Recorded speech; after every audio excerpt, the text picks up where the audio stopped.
Hello everyone, I'm Sneha, your English teacher from Nishant A Academy, and this is your next class on vocabularies. तो इस class में हम important vocabularies पढ़ते हैं जो previous year के क्वेश्चंस में आए गए हैं। ठीक है, तो आज का फर्स्ट वर्ड क्या है?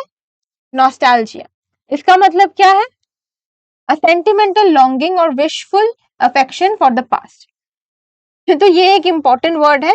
ये वर्ड का मीनिंग नॉर्मली सभी को पता रहता है, ज्यादा कुछ टफ वर्ड नहीं है, लेकिन ये एक इम्पोर्टेंट वर्ड है एग्जाम पॉइंट ऑफ व्यू से। ठीक है, अ सेंटिमेंटल लॉन्गिंग और visual affection for the past. इसका मतलब है कि कभी कभी क्या होता है कि हमारे पास्ट में हमको अपना पास्ट मेमोरी इतना ज्यादा पसंद होता है, उसे बार बार याद करते हैं, उसे याद करके बहुत खुश होते हैं।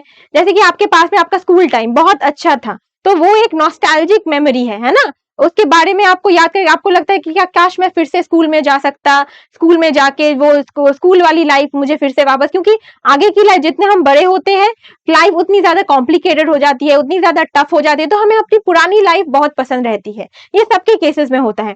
तो पुरानी मेमोरी को याद करके खुश होना, इसको नॉस्टैल्जिया बोलते हैं। ठीक है, इसका सिनोनिम क्या होगा? Yearning, longing, reminiscence. ऑब्वियसली कोई पुरानी मेमोरी हो, किसी इंसान की भी मेमोरी हो सकती है कि पास्ट में आपके दादाजी दादी, उनके भी मेमोरी अभी वो आपके लाइफ में नहीं है, उनके बारे में याद करके भी आप खुश होते हैं, तो इनको नॉस्टैल्जिया बोलते हैं। ठीक है, इसका एंटोनिम क्या होगा? Indifference, apathy. एंटोनिम क्या होगा?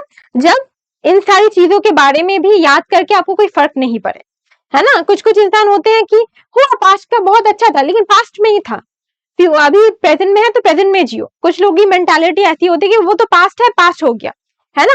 अभी क्या है, अभी प्रेजेंट के बारे में सोचते हैं, प्रेजेंट की मेंटालिटी, प्रेजेंट में जो हो रहा है उसके बारे में ध्यान देना, तो पास्ट को भूल जाना। ठीक है, तो उस टाइप का जब उस टाइप से रिलेटेड कोई वर्ड आए तो वो इसके एंटोनिम्स होंगे। ठीक है, नेक्स्ट वर्ड क्या है? मेलिफिसेंट। ये भी बहुत इंपॉर्टेंट वर्ड है, ये बहुत से एग्जाम्स में आते हैं। मेलिफिसेंट, इसका मतलब क्या है? मीनिंग कॉजिंग हार्म और इविल।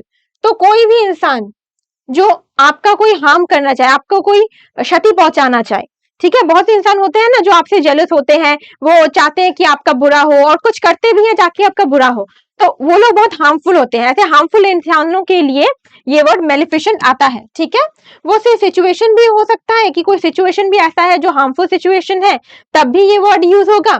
तो एनीथिंग विच इज हार्मफुल और causing harm is called maleficent. Okay, synonym क्या होगा? Harmful, evil, malicious. ऑब्वियसली ये सारे इसके सिनोनिम होंगे जो बुरा होगा। एंटोनिम क्या होगा? Beneficent, harmless, kind. तो जो चीजें हार्मलेस हो, काइंड हो, आपका उस चीज से आपका भला हो रहा हो, या कोई इंसान हो जो आपका भला कर रहा हो, तब उनसे रिलेटेड जो वर्ड्स है वो इसके एंटोनिम में आ जाएंगे। ठीक है, नेक्स्ट वर्ड देख लेते हैं, एवर्शन। इसका मतलब क्या है? अ स्ट्रॉन्ग डिसलाइक और डिस्टेन फॉर समथिंग। तो कभी कभी होता है क्या, कोई इंसान हो जो आपको बिल्कुल भी पसंद ना हो, आप उसे देखने से ही आपको गुस्सा आ जाए। ठीक है, कभी कभी ऐसे इंसान होते हैं, कोई कोई चीज होता है, सिचुएशन जो आपके बिल्कुल ही नापसंद हो, तब उस केसेस के लिए ये एवर्शन वर्ड यूज होता है। ठीक है, जो चीज आपको बिल्कुल ही पसंद ना हो, जो इंसान आपको बिल्कुल ही पसंद ना हो, ठीक है, उन सारे केसेस में ये एवर्शन वर्ड आता है। इसका सिनोनिम क्या होगा? Dislike, repulsion, hatred. ऑब्वियसली यही सब इसके सिनोनिम होंगे, जिसको जो चीज, जो लोग आपको पसंद ना हो या जो चीज आपको पसंद ना हो, जिनको देख के आपको गुस्सा आए या एकदम आपको लगे कि ये मेरे सामने से ही चला जाए तो अच्छा है, तो एक एवर्शन टाइप फीलिंग आता है। ठीक है, इसका एंटोनिम क्या होगा? Attraction, liking, affection. ऑब्वियसली यही इसके एंटोनिम्स होंगे, जिसको आप पसंद करें, जो चीजें आपको पसंद हो, वो सब इसके एंटोनिम में आएगा। नेक्स्ट वर्ड देख ले, डेसिफर। ये भी इंपॉर्टेंट वर्ड है, एवर्शन भी इंपॉर्टेंट है। मैं जो भी वर्ड करवा रही हूँ वो सारे वर्ड इंपॉर्टेंट है, चाहे उसके मीनिंग आपको पहले से पता हो या ना हो, लेकिन वो सारे वर्ड से क्वेश्चंस आते हैं एग्जाम्स में, इसीलिए वो सारे वर्ड्स मैं करवा रही हूँ। ठीक है, एवर्शन का मतलब क्या है? To figure out the meaning of something written in code और टू अंडरस्टैंड समथिंग डिफिकल्ट। तो कभी कभी होता है ना, हम लोग जब CID वाईडी देखते थे, तब कोई इंसान रहता है ना जो सारे कोड्स को डिकोड करता था, मतलब कोई कोड लैंग्वेज में कुछ लिखा हो उसको डिकोड करने का काम दिया जाता है, तो उसी तभी ये डेसिफर वर्ड आता है। मतलब कोई ऐसी चीज जो एक ऐसे लैंग्वेज में लिखी गई हो या कोई कोड लैंग्वेज में लिखी गई हो जो नॉर्मल इंसानों को नहीं पता। जैसे आर्मी में भी होता है, वो लोग कोड लैंग्वेज में बात करते हैं, तो उस कोड लैंग्वेज को डिकोड करने को हम डेसिफर बोलते हैं। ठीक है, सिनोनिम क्या होगा? Decode, interpret, understand. ऑब्वियसली किसी चीज को डिकोड करना, कोई कोड लैंग्वेज को डिकोड करना या इंटरप्रेट करना या सिर्फ लैंग्वेज ही हो ऐसा कोई मतलब नहीं है। कभी कभी लोग कुछ लैंग्वेजेस ऐसे होते हैं जो आपको पता नहीं होते, है ना। अभी शायद हो सकता है कि आपको फ्रेंच लैंग्वेज ना आती हो, है ना, पर उस लैंग्वेज को आप डिकोड कर रहे हो या इंटरप्रेट कर रहे हो, तब भी ये डेसिफर्ड वर्ड यूज हो सकता है। ठीक है, हमेशा कोड लैंग्वेज के केसेस में ही डेसिफर्ड वर्ड यूज हो ये जरूरी नहीं है। ठीक है, इसका एंटोनिम क्या होगा? एनकोड, ऑब्सक्योर, ये सब। मतलब ऑब्वियसली एनकोड कर कुछ चीजें कुछ कोड में लिखना या कुछ अलग से लैंग्वेज में लिखना, इसको तब ये सब आ जाएगा इसके एंटोनिम में। ठीक है, अब नेक्स्ट वर्ड देख लेते हैं, लॉपसाइडेड। लॉपसाइडेड का मतलब क्या है? अनबैलेंस और अनइवन। तो यहाँ पे हम जब सब्जी खरीदने जाते हैं, यहाँ पे होता है ना कि एक साइड में वजन रखा जाता है, एक साइड में चीज। तो यहाँ पे आपने कुछ सब्जी रख ली है ना, और यहाँ पे जो वजन है उससे कम है, तो ये सब्जी वाला नीचे जाएगा, है ना। ये दो लोग बैलेंस ठीक से होंगे? नहीं होंगे। को जो जहाँ पे ज्यादा वेट है वो नीचे चला जाएगा, जहाँ पे कम वेट है वो ऊपर चला जाएगा। तो ये क्या है कि इम्बैलेंस सिचुएशन है। तो ऐसे ही इम्बैलेंस सिचुएशंस के लिए ये लॉपसाइडेड वर्ड यूज होता है।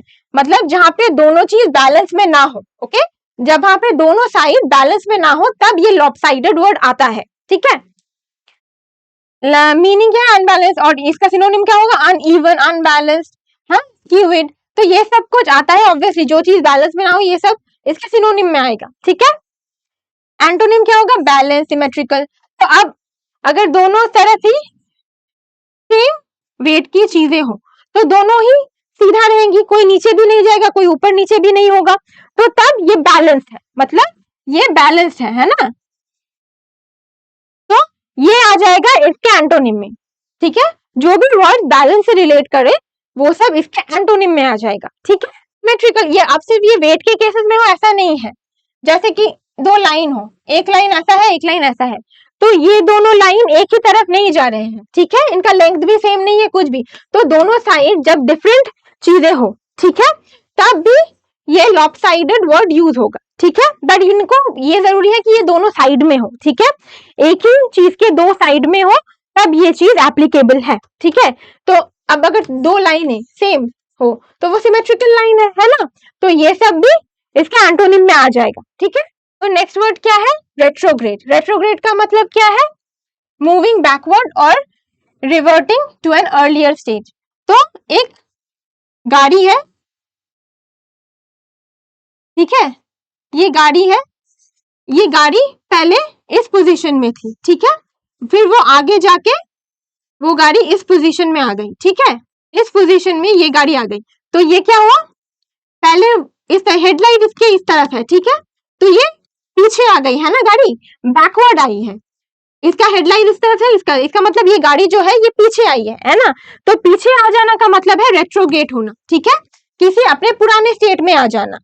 गाड़ी के केसेस में भी हो सकता है और मून के केसेस में भी हो सकते हैं। मून पता है पहले ये एक हाफ रहता है, फिर धीरे धीरे वो मून बढ़ते बढ़ते फुल मून हो जाता है ना। तो उसके बाद फिर से ये हाफ मून करके फुल मून हो सकता है, तो इसे भी रेट्रोगेट ही बोलते हैं। मून फिर से अपने पोजीशन चेंज करते करते पहले वाले पोजीशन पे आ जाना। ठीक है, तो कोई भी चीज, ठीक है, जब अपने पहले वाले स्टेट में आ जाए तो उसे रेट्रोगेट करना बोलते हैं हम। ठीक है, वो किसी भी केसेस में हो सकता है। ठीक है, अपने पहले वाले स्टेट में आ जाना उसे हम रेट्रोगेट होना बोलते हैं। मूविंग बैकवर्ड और reverting to an earlier state. ठीक है, बैकवर्ड, रिग्रेसिव, ये सब इसके सिनोनिम्स हो जाएंगे और एंटोनिम होंगे प्रोग्रेसिव, फॉरवर्ड। तो जो चीज आगे जाए, ठीक है, ना कि पीछे जाए, उनको हम बोलेंगे प्रोग्रेसिव, फॉरवर्ड। तो ये सब आ जाएगा रेट्रोगेट के ऑपोजिट में। ठीक है, जब कोई चीज आगे जाए ना कि पीछे जाए। अब कोई गाड़ी आगे जा रही है, ठीक है, तब वो मूविंग फॉरवर्ड, ठीक है, सामने जा रहा है, तो तब वो सब आ जाएगा रेट्रोगेट के ऑपोजिट में। ठीक है, अब कोई गाड़ी पीछे आए तब होगा वो रेट्रोग्रेड। ठीक है, तो ये चीजें आपको ध्यान में, ये भी इंपॉर्टेंट वर्ड है। ठीक है, रेट्रोग्रेड भी इंपॉर्टेंट वर्ड है। अब नेक्स्ट वर्ड देख ले, पैलेटेबल। पैलेटेबल का मतलब क्या है? प्लीजेंट टू टेस्ट और एक्सेप्टेबल। बहुत से खाने होते हैं जो खाने हमें खा के अच्छा लगे, है ना, और बहुत से खाने होते हैं जो खा के अच्छा नहीं लगता, टेस्ट अच्छा नहीं लगता। जैसे कि करेला, तो करेला को खाने का सबको नॉर्मली ज्यादातर लोगों को करेला पसंद नहीं होता है ना, तो क्या वो पैलेटेबल है? नहीं है। जो चीज खाने में एक्सेप्टेबल हो, मतलब आप खा सकते हो, जैसे बहुत चीजें हैं कि सब नहीं खा सकते, कोई कोई गाजर खा सकता है, कोई कोई, लेकिन गाजर को खाया जा सकता है, मतलब वो टेस्ट के हिसाब से इतना भी बुरा नहीं होता, ठीक है, मतलब वो खाया जा सकता है। अब कुछ लोगों को पसंद नहीं भी आ सकता है, तो वो पैलेटेबल है, ठीक है। और ये जो करेला है वो पैलेटेबल नहीं है, क्यों? क्योंकि वो टेस्ट में अच्छा नहीं लगता, ठीक है। तो जो कोई भी खाना, जो चीज भी खाने में आपको अच्छा लगे या अच्छा ना भी लगे, खाया जा सकता है, इतना भी बुरा नहीं है कि वो खाया नहीं जा सकता। जब कोई खाना हो कि इतना बुरा बना हो कि वो मतलब मुंह में लेने ही से आपको अच्छा नहीं लगा, तो वो पैलेटेबल नहीं है। लेकिन जो खाना आप मुंह में ले सकते हो, उसे खा सकते हो, शायद बहुत सा ज्यादा अच्छा टेस्ट नहीं है उसका, लेकिन आप उसे खा सकते हो, ठीक है, तब वो पैलेटेबल हम यूज करते हैं, तब वो वर्ड हम यूज करते हैं, ठीक है, जो है पैलेटेबल। मतलब जो टेस्ट किया जा सकते, जो प्लीजेंट टेस्ट का हो, ठीक है। मोरली एक्सेप्टेबल, मतलब मुंह में एक्सेप्ट कर सके आप। बहुत से खाने होते हैं कि आप मतलब मुंह में एक्सेप्ट ही ना कर पाओ, कि नहीं, खा के ही लगे कि नहीं ये अच्छा नहीं है, मुझे नहीं खाना, या मुंह से फेंकने का मन कर जाए, तो वो सब एक्सेप्टेबल नहीं होते, तो वो पैलेटेबल नहीं होते। जो चीज आप मुंह में एक्सेप्ट कर सके, मतलब वो खा सके, मुंह में भर सके वो चीज, या और खा भी सके, तो उसे हम पैलेटेबल बोलते हैं, ठीक है। सिनोनिम क्या होगा? टेस्टी, एक्सेप्टेबल, अग्रीएबल, ऑब्वियसली ये सभी होगा, ठीक है। ये सिर्फ खाने के केसेस में नहीं, बहुत सी चीजों में भी हो सकता है, जैसे कि कोई चीज आपको बहुत पसंद हो, ठीक है, कोई काम है जो आपको बुक्स रीड करना पसंद हो, ठीक है, तो वो पैलेटेबल, मतलब वो चीज आपको पसंद, कोई पसंदीदा चीज के लिए भी ये पैलेटेबल वर्ड यूज हो सकता है, ठीक है। अब एंटोनिम, अनपैलेटेबल, डिसटेस्टफुल, तो जो आपके टेस्ट में ना हो, जो अच्छा नहीं लगे आपको, मतलब वो मुंह में देने से लगे कि नहीं मुझे नहीं खाना, मुंह से फेंक देने का मन करे वो खाना, तब वो सब जो भी उस चीज से रिलेट करे, जो भी वर्ड, वो इसके एंटोनिम होंगे, है ना। नेक्स्ट वर्ड देख ले, ऑब्ड्यूरेट। इसका मतलब क्या है? Stubbornly refusing to change one's opinion और कोर्स ऑफ एक्शन।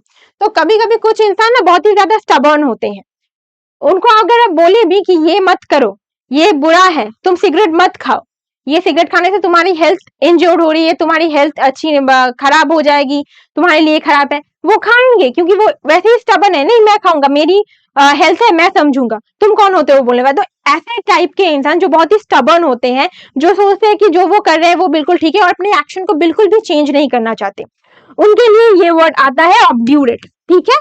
जो अपने एक्शन को कभी चेंज ना करें, आप जितना भी उसे परस्यू करने की कोशिश कीजिए, जितना भी आपको उसे मनाने की कोशिश, ये बुरा है, ये मत करो, इससे तुम्हें प्रॉब्लम होगा या किसी और को प्रॉब्लम होगा, नहीं, वो बहुत ही स्टबर्न है, नहीं मैं तो ये करूंगा ही। कभी कभी बच्चे होते हैं ना कि उनको जो चीज चाहिए होता है वो चाहिए ही होता है, मतलब मुझे ये खिलौना चाहिए तो खिलौना चाहिए, वो रोने लगेंगे, वो जमीन पे बैठ जाएंगे, जो भी हो सके। तो ऐसे टाइप के जो बहुत ही स्टबर्न हो, उनको जो चाहिए वो करेंगे, जो कर रहे हैं वो अपना कोर्स, वो अपना एक्शन कभी नहीं चेंज करेंगे, उनके लिए ये ऑब्ड्यूरेट वर्ड यूज होता है, ठीक है। इसका सिनोनिम क्या होगा? Stubborn, unyielding, obstinate. तो ऑब्वियसली जो लोग बहुत ही स्टबर्न हो, अनयील्डिंग हो, वही सब इसके एंटोनिम सिनोनिम में आ जाएंगे, ठीक है। एंटोनिम क्या होगा? Yielding, compliant, flexible. तो जो लोग फ्लेक्सिबल हो, मतलब अगर आप उनको समझाएं तो आपका समझाने का कोई फर्क पहुंचे, मतलब वो अपने खुद को वो समझे कि हाँ ये जो बोल रहे हैं इंसान वो सही बोल रहे हैं, अगर मैं ऐसा करूंगा तो ये मेरे लिए ही प्रॉब्लम होगा या किसी और के लिए, जो आपके बात को समझे, जो फ्लेक्सिबल हो। ये सारे वर्ड जो उस चीज से रिलेट करे वो इसके एंटोनिम में आ जाएंगे, ठीक है। जो बोले कि नहीं, वो जो समझे आपकी बात कि ना ये जो बोल रहा है उतना ज्यादा स्टबर्न ना हो, कि नहीं मैं जो बोल रहा हूँ वही सही है, वो समझे आपकी बात कि नहीं ये जो इंसान जो बोल रहा है वो सही में बोल रहा है, अगर मैं ऐसा करूंगा तो बुरा हो जाए, ठीक है। नेक्स्ट वर्ड देख लेते हैं, डॉगमेटिक। ये बहुत ही ज्यादा इंपॉर्टेंट वर्ड है, ये बहुत ही ज्यादा इंपॉर्टेंट वर्ड है। डॉगमेटिक वर्ड बहुत से एग्जाम्स में आएंगे ही आएंगे, ऐसे मतलब ये बहुत से एग्जाम्स में ये डॉगमेटिक वर्ड आते हैं। ये जो डॉगमेटिक वर्ड है बहुत से एग्जाम में आएंगे, जैसे यहाँ पे इसका मीनिंग क्या है? असर्टिंग ओपिनियंस इन अ स्टबर्न और एरोगेंट मैनर। तो जो लोग बहुत ही ज्यादा ओपिनियटेड होते हैं, जैसे होता है ना, कोई कोई स्पेशली नॉर्मली आप देखिए पॉलिटिक्स में अगर देखिए तो कोई एक पार्टी है, तो कोई इंसान एक पार्टी को फॉलो करता है, ठीक है। तो वो पार्टी या कोई वो अगर वो गवर्नमेंट में आए, अगर वो कुछ बुरा भी करे, तब भी वो उसे ऐसा ही स्टबर्न फॉलोअर है, इतना ही ऐसा है कि ओपिनियटेड है कि वो बुरा भी करे फिर भी उसे सपोर्ट करेगा, कुछ भी हो जाए। अच्छा हो, वो लोग अच्छा करे, उसका जो ओपिनियन है वो कभी चेंज नहीं होगा उनके लिए, ठीक है। वो बुरा कर रहा है लेकिन नहीं, वो उसी को सपोर्ट कर रहा है, तो उसे ऐसे इंसानों को डॉगमैटिक बोलते हैं, जो अपने ओपिनियन को लेके बहुत ज्यादा स्टबर्न होते हैं कि नहीं ये सही है तो ये सही ही है। वो दूसरों के ओपिनियन को समझने की कोशिश नहीं करेंगे, ये देखने की नहीं कोशिश करेंगे कि नहीं ये शायद ये इन्होंने जो किया है वो शायद वो कुछ गलत हो गया है, या फिर किसी भी अपने भी केस में हो सकता है कि अपने ओपिनियन को लेके बहुत ज्यादा डॉगमैटिक है, मतलब जो खुद सोच लिया, जो खुद का ओपिनियन है वही सही है, दूसरों के ओपिनियन को या पॉइंट ऑफ व्यू को देखने की कोशिश भी नहीं करते कि मैंने जो बोला ये ऐसा हुआ था उस दिन, ऐसे ये रास्ते में जाते जाते ये होना जरूरी नहीं था, ठीक है, बोल दिया कि कुछ ऐसा होना नहीं चाहिए था, क्या तो उसी में सबन रहे, ठीक है। दूसरों के पॉइंट ऑफ व्यू को देखने में वो लोग बिल्कुल भी इंटरेस्टेड नहीं होते, ठीक है, जो मैंने बोल दिया वही सही है। तो उनके केसेस में ये डॉगमैटिक वर्ड आता है। सिनोनिम क्या होगा? ओपिनियटेड, स्टबर्न, असर्टिव, ऑब्वियसली यही सब इसके सिनोनिम होंगे। एंटोनिम क्या होगा? ओपन माइंडेड, फ्लेक्सिबल, जो इंसान फ्लेक्सिबल हो, ठीक है, ओपन माइंडेड हो, कि जो सिर्फ खुद की ओपिनियन ना हो, इसका मतलब ये नहीं कि उसके खुद का ओपिनियन नहीं है, खुद का भी ओपिनियन है और दूसरों की भी सुनता है कि सुन ले, उसका भी शायद कोई जो पॉइंट ऑफ व्यू है वो ठीक हो सकता है, मैं गलत हो सकता हूँ। जो इंसान समझते नहीं है कि वो गलत हो सकते हैं, वो डॉगमैटिक है, ठीक है। और जो इंसान समझे कि नहीं मैं भी गलत हो सकता हूँ, ये सारे लोग ओपन माइंडेड होते हैं, फ्लेक्सिबल होते हैं, ठीक है। तो ये सब इसके एंटोनिम में आ जाएंगे। तो लास्ट वर्ड देख ले, फिकल। इसका मतलब बहुत लोगों को पता होता है, हम बोलते हैं ना ये बहुत ही फिकल माइंडेड है। इसका मतलब क्या है? Meaning changing frequently, specially in loyalties और अफेक्शंस। कभी कभी ऐसा होता है कि कुछ इंसान होते हैं, आपको बोला कि जाओ जाके ये काम करो, आपने वो काम किया, फिर जाके बोला कि ये काम क्यों किया, ये नहीं करके वो काम करना चाहिए था, फिर आपने वही हिसाब से उसके हिसाब से ही वही काम किया, फिर वो बोला कि क्यों ये काम भी ऐसा नहीं होना चाहिए था, वैसा होना चाहिए था। मतलब वो फिकल माइंडेड है, वो एक चीज पे स्थिर नहीं रह सकता, उसके हमेशा लगता है कि ये सही है, फिर लगता है वो सही है। तो हम लोग भी वैसे होते हैं, कुछ कुछ इंसान होते हैं जो बहुत ही फिकल माइंडेड होते हैं, उनको लगता है अभी ये काम कर रहा हूँ, ये करियर चूज करूंगा, फिर उनको कुछ दिन बाद 1 साल बाद लगा नहीं ये करियर ठीक नहीं है, मैं वो करियर करूंगा, फिर 1 साल बाद दूसरा करियर चूज किया। तो ये सारे लोग जो बहुत से, इनको बोलते हैं फिकल माइंडेड, जो एक जगह पे अपने दिमाग को स्थिर ना रख पाए, ठीक है। एक बार बोलते हैं ये सही है, दूसरी बार ये सही है, उसके बाद ये सही है, तो ये सारे इंसान बहुत ही फिकल माइंडेड होते हैं, ठीक है। तो इसका सिनोनिम क्या होगा? इनकांस्टेंट, तो मतलब जो कांस्टेंट ना हो, चेंजेबल, अनप्रिडिक्टेबल। ऑब्वियसली ये सारे इंसान अनप्रिडिक्टेबल ही है, वो क्या कब करे, ये जो फिकल माइंडेड इंसान होते हैं वो कब क्या करे, कब क्या बोले, उनको क्या पसंद आए क्या पसंद नहीं आए कोई नहीं बोल सकता। उनका टेस्ट हमेशा चेंज होते रहता है, उसका दिमाग हमेशा चेंज होते रहता है, ठीक है। एंटोनिम क्या होगा? Loyal, constant, steadfast. जो लोग लॉयल हो, कांस्टेंट हो, मतलब स्थिर हो, जिनका मतलब जो वो काम कर रहे हैं उसे लेके लॉयल है, ठीक है। ऐसा नहीं है कि 2 साल किए उसके बाद अच्छा नहीं चला, वो काम छोड़ दिया, दूसरा काम करने चले गए, उसके बाद वो भी 2 साल, ऐसा नहीं है।